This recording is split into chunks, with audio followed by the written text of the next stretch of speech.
esta é a Voz da Profecia, com mais uma de suas mensagens de fé. Ao microfone, para proferir sua palestra, Roberto Rabelo. Louisa Dubé, de Anchorage, no Alasca, estava enferma de cama. O seu estado era tal que ela dependia inteiramente de amigos para o seu provimento de comida e lenha. Um dia os amigos não vieram vê-la e a temperatura caiu para 35 graus negativos. Sem lenha para aquecer o cômodo em que vivia, e com um inverno assim rigoroso, ela clamou a Deus por socorro. Após a prece, a porta se abriu e um moço alto entrou no quarto com uma braçada de lenha. O moço acendeu o fogo e pôs sobre ele uma panela com água. Em seguida saiu para logo após voltar com mais lenha. Seria ele um anjo de Deus? A senhora nunca antes vira o moço. Temeu, porém, perguntar-lhe em voz audível quem ele era, mas fez a pergunta mentalmente. Perguntou se ele era um anjo. Súbito o estranho se voltou para ela e, esboçando um sorriso, disse sim com um aceno da cabeça. A senhora Dubé relatou a uma amiga, mais tarde, o rosto dele era tão nobre que eu estava certa de uma coisa: o moço não era deste mundo. Ele olhou para mim, virou-se, abriu a porta e desapareceu sem dizer palavra. Um rápido exame fora da casa confirmou a impressão da senhora. Não havia pegadas na neve recém-caída, nem à direita nem à esquerda da casa, tampouco junto da pilha de lenha. Emprega Deus os anjos para ajudar os seus filhos em necessidade. Ele o faz, pois a Escritura diz: não são todos eles espíritos ministradores enviados para serviço a favor dos que hão de herdar a salvação? Hebreus 1, 14. Os anjos são uma ordem de seres superior ao homem. Como lemos em Hebreus 2, que é o homem que dele te lembres, ou o filho do homem que o visites? Fizeste-o por um pouco menor que os anjos, de glória e de honra o coroaste. Versículos 6 e 7. No serviço de Deus, cumprindo ordens do Rei do Universo, os anjos são todo-poderosos. Escreveu o salmista: bendizei ao Senhor todos os seus anjos, valorosos em poder, ou poderosos em força, que executais as suas ordens e lhe obedeceis à palavra. Salmo 103, 20. Eles se movem com a rapidez do relâmpago. Ezequiel 1, 14. Quando o anjo do Senhor entrou no horto em que Jesus foi sepultado na manhã da ressurreição, houve um grande terremoto. O seu aspecto era como um relâmpago e a sua veste alva como a neve. E os guardas tremeram espavoridos e ficaram como se estivessem mortos. São Mateus 28, 2 a 4. Devemos conhecer melhor os anjos e o seu ministério. Devemos saber o que Deus tem à disposição de seus filhos.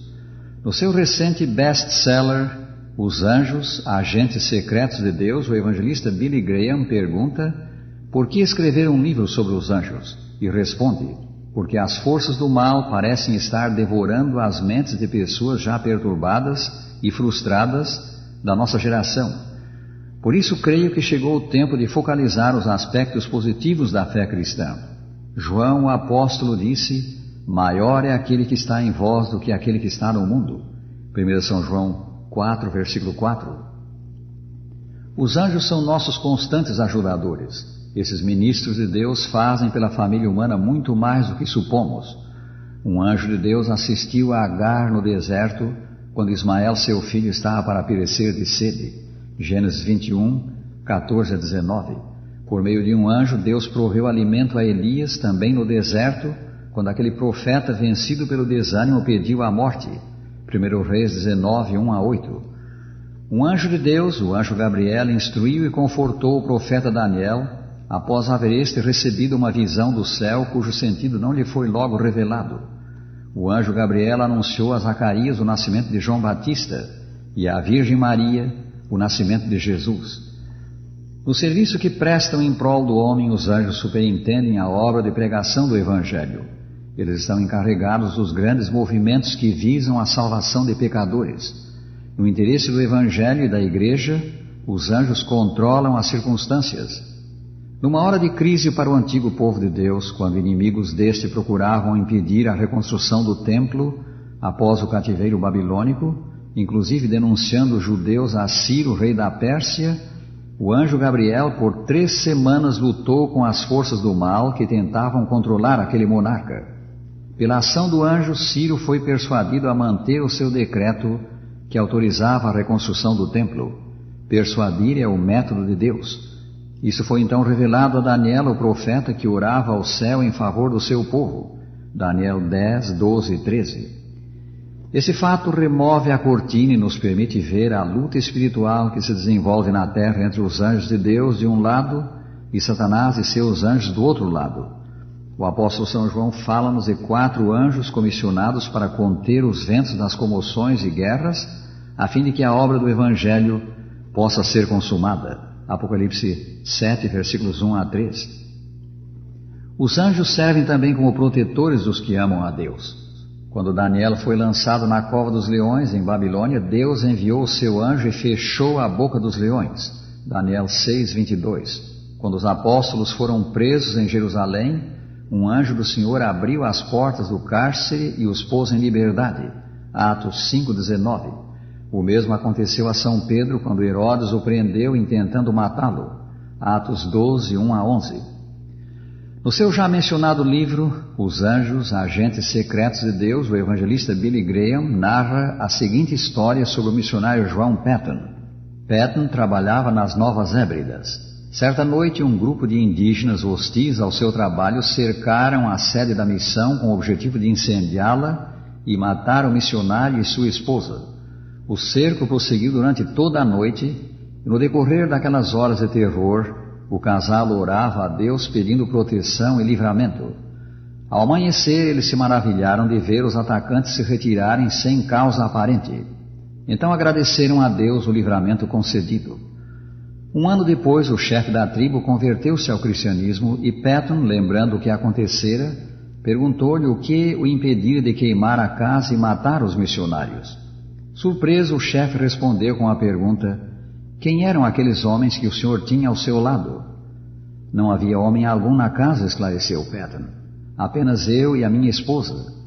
O chefe indígena disse então que haviam visto muitos homens rodeando a casa. Centenas de homens grandes, de vestes brilhantes e com espadas desembainhadas nas mãos. Temendo esses homens, eles não atacaram. Ouvindo isto, Patton compreendeu que Deus mandara os seus anjos para os proteger. Todos quantos servem a Deus têm o seu anjo protetor, o seu anjo da guarda. A Escritura diz: o anjo do Senhor acampa-se ao redor dos que o temem e os livra. Salmo 34, versículo 7. É a obra dos anjos estarem unidos aos que são provados, aos sofredores e aos tentados. Trabalham incansavelmente a favor daqueles por quem Cristo morreu.